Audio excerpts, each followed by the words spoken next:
हामी चाहिँ बिचमा आइपुग्यो हैन सर?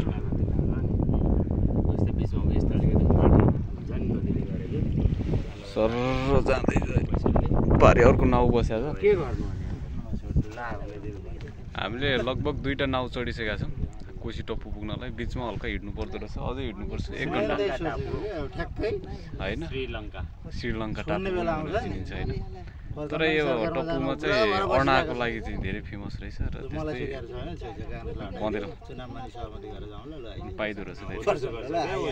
मजा छ। चार्ल्स डार्विनले कम्तीमा 6 वर्षसम्म हैन डुङ्गामै यात्रा गरेका थिए अरे क्या, पुरै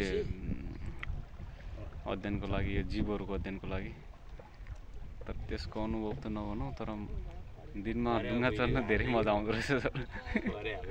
भरे हाल्दिनँ, त्यस्तो एकदम फेमस भएको भए चाहिँ हाल्थेँ कि अलिकता धेरैले हेर्थ्यो नि त। अब हामी त यस्तै मजा भाइरल नि त अस्ति जाति अस्ति सानो भाइरल हुनु त तपाईँ। कोशी नदी त भाइरल होइन पाराले त हाल्छ अनि जे होस्। अनि त्यो शिक्षक आन्दोलन मजा छ त साथीको सर। पौडी खेल्न त जानिँदैन परबिन सर, फेरि पारखी हुनुहुन्छ नि त पौडीको। म त मर्छु यहाँ पसेँ मरेँ यहाँ चाहिँ पसेँ भने म मरेँ क्या, जान्दिनँ म।